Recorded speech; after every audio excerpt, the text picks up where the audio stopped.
Mercedes's problems go on, and we can all admit that Mercedes has had some difficulties over the last 2 seasons.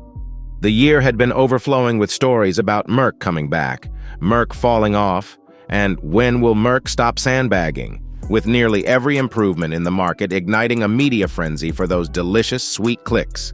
But did things ever really get any better? Not in a significant manner either, and definitely not in a way that will satisfy the Brackley team, as a partial recovery does not guarantee a full recovery, and it appears that the illness may persist at Mercedes into the upcoming season. Do you want to know why the squad feels a sense of doubt? Even the most obstinate individuals have been affected by it, so how can Mercedes try to improve going into the upcoming season? Make sure to stay until the very end, since Helmut Marko has set the bar high for the following year. If the advisor's words hold true, we might as well give Max the trophy right away.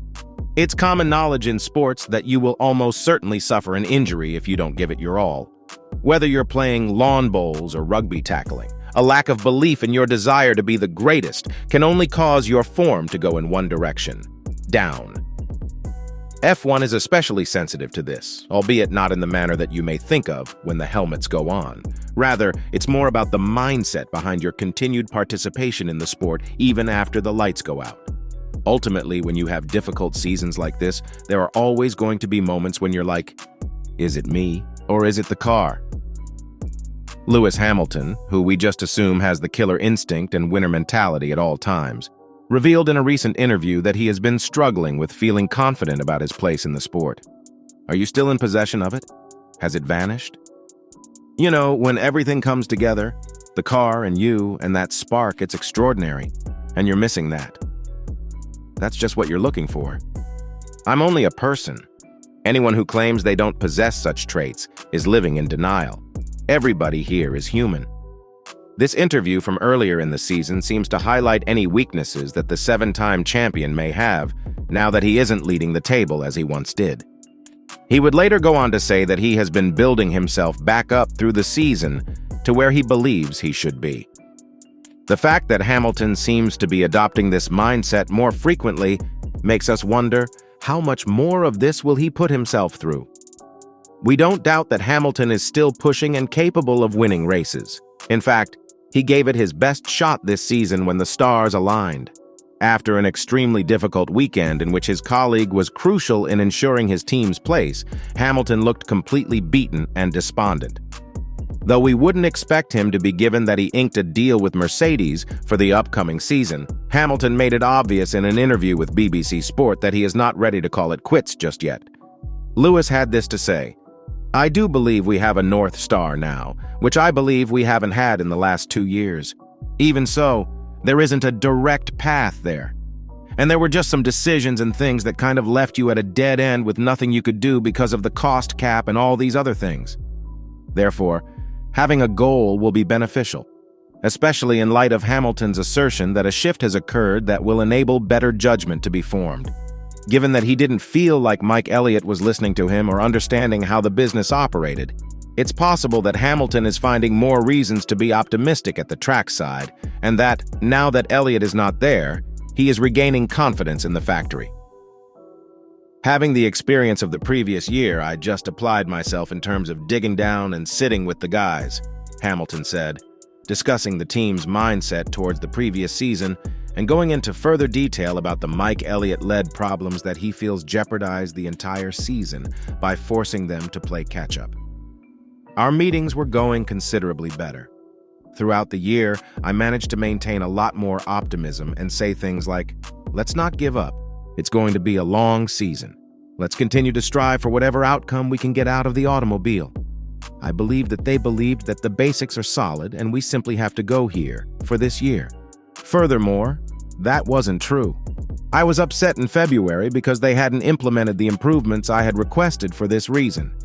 Hamilton continued, noting that the team's confidence had been severely damaged the previous season. He even expressed hope, although he wasn't sure if he and the team would be able to live up to the expectations, stating, "I think we understand the car so much better."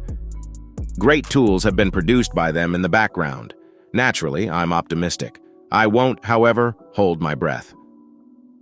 You can imagine they are also nervous of making too big a change and it being the wrong one, he stated. And because there is such a huge gap, we have higher targets than ever before. It becomes quite difficult as a result. In a recent interview, team manager Toto Wolff expressed confidence that his team has what it takes to end the sport's recent stagnation.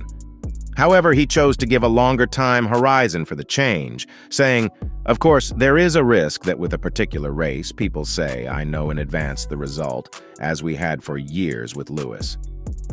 All we need to do is improve. And I don't want to put it off till 2026. Even though Hamilton said that we aren't foolish enough to count the 8-time constructor champions out of it before the first laps of testing have even been run, we're not foolhardy enough to count them out. Especially with the extensive changes set to be made to the W15, which, according to Toto, will basically be a new car rather than an improved concept.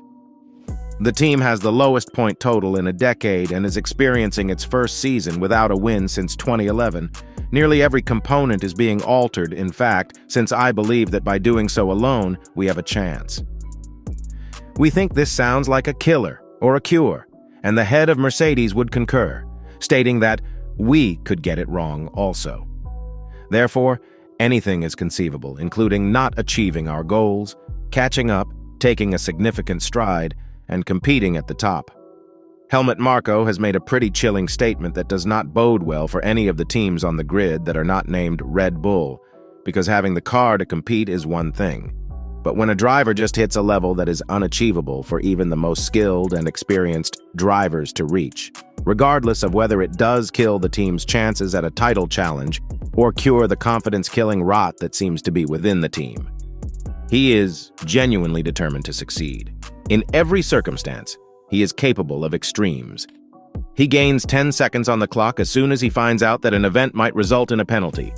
He just picks up 1 second per lap, and he does it effortlessly and neatly. When it comes to tire management, he is resolute. Max is able to drive at maximum speed and force without overtaxing his tires. The man nearly reads the tires. That happened once more at the Abu Dhabi qualifying round, where he once again exceeded everyone's expectations. What's troubling is that Max didn't even seem to push himself this season in terms of how hard he had to race. Yes, there have been a few occasions when a vehicle has finished within 5 seconds of the 3-time world champion, but even after the race he would comment, "Oh, that was fun," as though winning was just a formality, and the only things truly preventing the Dutchman from winning were really particular track conditions or layouts that worked well for the car. Behind all of Mercedes's "we won't be" rhetoric and an elderly man's meanderings, though, is a team striving to seize the title of champions and seize the sponsors of the runners-up. Lando Norris asserts that McLaren is almost ready to challenge Red Bull, saying, "Their car is phenomenal. Red Bull are doing an amazing job as they have done the last few years, so for anyone to catch them, it's going to be a massive step. They're not just quicker in pace, they're a lot better at degradation. It's difficult to overcome this combo because Max is among the strongest drivers. However, I think we're coming close to what we need to give it a go." What do you think about Mercedes' future? Do comment your thoughts and subscribe to our channel for more info.